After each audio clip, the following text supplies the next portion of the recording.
Nú ætlum við að horfa okkur aðeins nær og horfa kannski meira á okkar eigin vinnustæði og ræða aðeins félagslega sjálfbærni þar. Og það með mikilli ánægju sem ég get sagt ykkur frá því að við erum bara akkurat núna hér að launcha eða birta í fyrsta skipti nýjan vegvísi félagslega sjálfbærni sem að festa í samstarfi við frábæran vinnuhóp búin að vinna að núna í haust. Og það eru þau Sara Dögg Svanhildardóttir, sérfræðingur hjá Vinnumálastofnun og Arnar Sveinn Harðarson, lögfræðingur og verkefnastjóri hjá Arion banka sem ætla að koma að segja okkur frá. Þau eru sem sagt hluti af þessum stærri vinnuhóp sem búin að leggja fram krafta sína í haust okkur öllum til góðs. Ég hlakka mjög mikið til að heyra frá þau, segja ykkur frá vegvísinum. Það QR-kóði á dagskránni ykkar þar sem þið getið líka kíkt á vegvísin sjálf. Þannig að Sara og Arnar, gjörðu svo vel.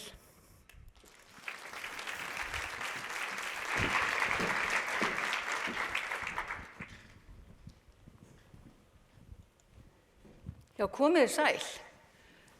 Takk. Mikið ofboðslega var þetta thank you. It was so imponerting speech. Ótrúleg saga. Við Arnar, við erum jú fulltrúar þessa starfshóps, getum við sagt, sem hefur verið að vinna að því að koma á laggirnar nýjum vegvísi félagslega sjálfbærni. Við erum ótrúlega spennt og við erum líka ótrúlega stolt vegna þess að þetta mál, fólkið okkar, mannauðurinn okkar, svo ótrúlega dýrmætur og það svo dýrmætt að við séum öll hluti af þessum mannauð og þess vegna erum við einstaklega spennt að fá að kynna þetta fyrir ykkur hér í dag. Já, takk Sara. Áður en við förum lengri að kynna vegvísinn sjálfan og þannig aðeins að bara koma inn á það að það er kannski óhætt að segja að síðustu misseri þá hefur umhverfismál og loftslagsmál verið með svolítið fókus í umræðinni og það er kannski bara eðlilegt í ljósi þess að við erum að glíma við neyðarástand í loftslagsmálum og sem dæmi þá hefur Evrópusambandið aldrei verið feimið við að segja það bara berum orðum að loftslagsmál séu í forgangi þegar kemur að lagasetningu. En það hefur hins vegar alltaf verið á kristaltæru að félagslegu málin eru næst á dagskrá. Vægi þessarar félagslegu hliðar hefur líka bara verið að aukast mjög jafnt og þétt, bæði í umræðinni en líka bara í beinhörðum lögum og reglum.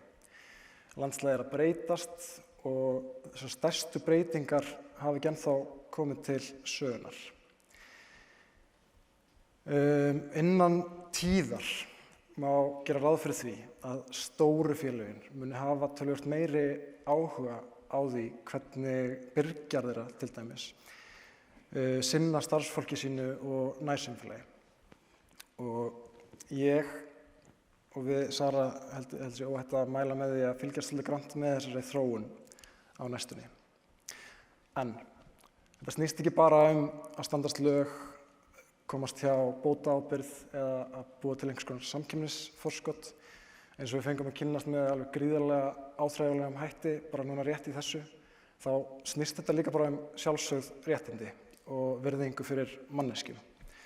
Grunnhugmyndin er náttúrulega bara að búa til betra samfélag fyrir okkur öll. Vegvísirinn er hugsaður til að auðvelda venjulegum fyrirtækjum að taka fyrstu skrefin í sinni vegferð í þessa átt. Vegvísirinn er alls ekki tæmandi en hann er góður staður til að byrja. En hvað þýðir það raunverulega að vinna að félagslegri sjálfbærni? Jú, það þýðir að fyrirtæki stuðli að heilbrigðu, jöfnu og öruggu vinnuumhverfi fyrir öll. Í þessu felst meðal annars að bæta aðgengi að störfum og aðlaga vinnuumhverfi þannig að öll á ólíkum forsendum tilheyri. Vegvísirinn veitir einmitt ákveðna leiðsögn og bendir á verkfæri sem eru til þess fallin að styðja við vegferð fyrirtækja til félagslegrar sjálfbærni og til þess að verða framúrskarandi. En með því að leggja áherslu á mannauðsstefnu sem byggir á félagslegri sjálfbærni og skýra frá árangri sínum geta fyrirtækin mitt dregið að sér hæft starfsfólk og fjárfesta sem leita eftir félagslega ábyrgum viðskiptum. Tökum dæmi.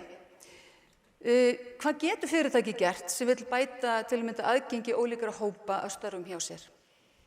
Við heyrum mikið talað fjölbreytileikann og inngildingu og annað slíkt, en hvað er þetta? Eða stuðla því að öll sem starfa hjá fyrirtækinu upplifi jákvæða vinnustaðamenningu, líði vel og finni fyrir virði sínu í störfum sínum. Í vegvísinum er að finna ólíka leiðir, ákveðnar bjargir, verkfæri til þess að gera betur og styrkja vinnustaðamenningu enn frekar. Við getum tekið dæmi einstaklinga með mismikla starfsgetu sem sækjast eftir starfi og þurfa mögulega á aðlögun á vinnutíma halda eða boðið sig upp á hlutastarf, eða vinnuumhverfið sé sérstaklega styðjandi. Og aftur að verkfærunum sem að þið finnið í vegvísinum. Undís er til að mynda verkfæri sem bent á í vegvísinum og er til þess fallið að styðja við inngildandi vinnustaðamenningu með teknu tilliti til fatlaðs fólks og fólks með mismikla starfsgetu. Alda er annað verkfæri sem að mælir inngildinga vísitölu vinnustaðar og varpar ljósi á upplifun ólíkra hópa sem tilheyra mannauði fyrirtækisins og leiðbeinir fyrirtækjum áfram með fræðslu til að styrkja og bæta upplifun allra.